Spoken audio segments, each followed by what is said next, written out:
সংরক্ষণ পরিষদের ব্যানারে আজকে পরশুরাম অডিটোরিয়ামে একটি প্রোগ্রামে অংশগ্রহণ করি। সেখানে জেলা বিএনপি এবং জেলা জামাত এবং বিভিন্ন পর্যায়ের শ্রেণী পেশার মানুষ উপস্থিত ছিলেন। উক্ত অনুষ্ঠানে আমার বক্তব্য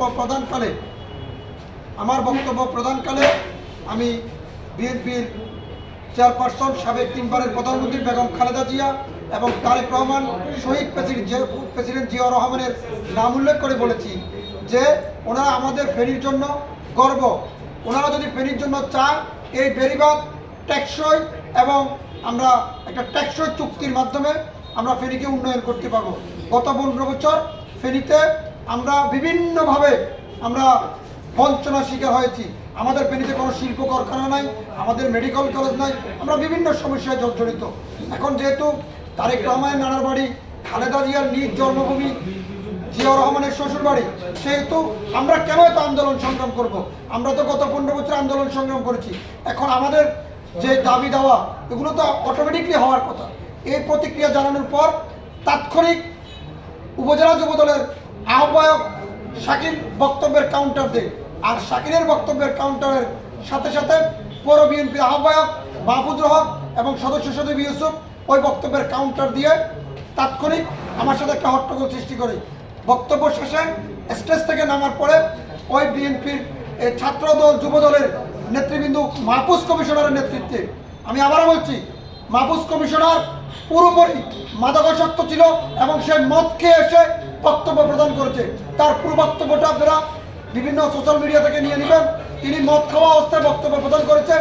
তাৎক্ষণিক আমাকে ক্ষমা চাওয়ার মতো নির্দেশ দিচ্ছেন। আমি একটি দলের প্রতিনিধি, আমাকে সে কিভাবে এই কথা বলে, এবং তারপরেও বিশেষ ব্যক্তিদের অনুরোধে আমি আমার বক্তব্যে কোথাও যদি ত্রুটি থাকে সেজন্য আমি স্টেজে উঠি।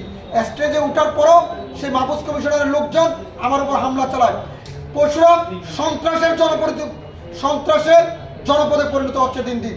এই দানবদেরকে যদি দ্রুত বিএনপির ভারপ্রাপ্ত চেয়ারম্যান তারেক রহমান এবং সিনিয়র নেতৃবৃন্দ, জেলা পর্যায়ের নেতৃবৃন্দ যদি বিষয়টি দ্রুত সমাধান না করেন, আগামী 72 ঘন্টার ভিতরে মাহফুজ কমিশনার এবং উপজেলা যুবদলের আহ্বায়ক শাকির এবং তার সাথে 2 জন ক্যাডার আছেন রাশেদ, যারা সাদরের সাথে অতীতে ছিল, ওই ক্যাডারগুলো এখন ওখানে নিয়ে আমার উপর একটা হামলার পরিকল্পনা ছিল। হামলার একটা কারণ আছে, গত বালু ইজারার সময় বালুগুলো আমার বাড়ির আশেপাশ থেকে তোলা হয়।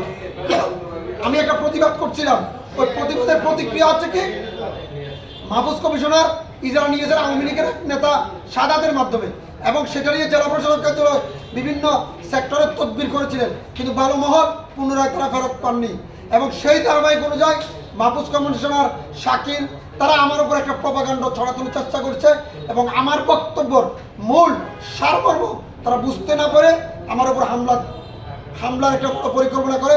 তাৎক্ষণিক ওসি এবং ওখানকার জেলা ছাত্রদলের সেক্রেটারি মোর্শেদ আলম সর্বোচ্চ চেষ্টা করেছেন এটাকে আপনার নিয়ন্ত্রণ করার জন্য, কিন্তু তারও নিয়ন্ত্রণের বাইরে অনেকটা সময় চলে যায় এবং হামলার ভিডিও ফুটেজ আছে। আপনারা যদি দ্রুত এটার পদক্ষেপ যদি জেলা বিএনপি এবং জনাব ভারপ্রাপ্ত চেয়ারম্যান তারেক রহমান, আপনার প্রশংসা করেছিলাম, আপনার মার প্রশংসা করেছিলাম, আপনার বাবার প্রশংসা করেছিলাম, আর আপনার দলের নেতাকর্মীরা তারেক রহমানের প্রশংসা করায় তারেকের উপরে হামলা করছেন। বাহ বাহ বিএনপি, বাহ! গত 15 বছর জেল কেটেছি, যুদ্ধ করেছি, সংগ্রাম করেছি, আওয়ামী লীগও সাহস করে নাই আমার উপজেলা আমার গায়ে হামলা করার। আজ বিএনপি আমার গায়ে হামলা করেছে, আমাকে হত্যা করার চেষ্টা করতেছে। বাহ! নির্বাচনের কি তালবাহানা! এই পরিবেশ পরিস্থিতি যদি হয়, যদি নির্বাচন হয় আর নির্বাচনে ক্ষমতায় আসে, আমি বিশ্বাস করি পরশুরাম সন্ত্রাসের জনপদ থেকে রক্ষা করতে হবে।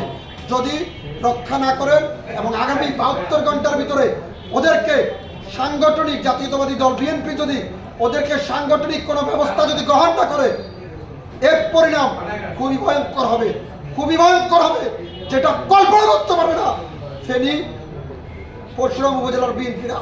এখন আপনার দাবিটা কি জানাব তারেক সাহেব? ওদেরকে পরিষ্কার করতে হবে, ওদের বিরুদ্ধে সাংগঠনিক ব্যবস্থা নিতে হবে। এরা কোন চুক্তিতে আমার উপর হামলা করেছে, কি কারণে করেছে, এটা ব্যাখ্যা দিতে হবে।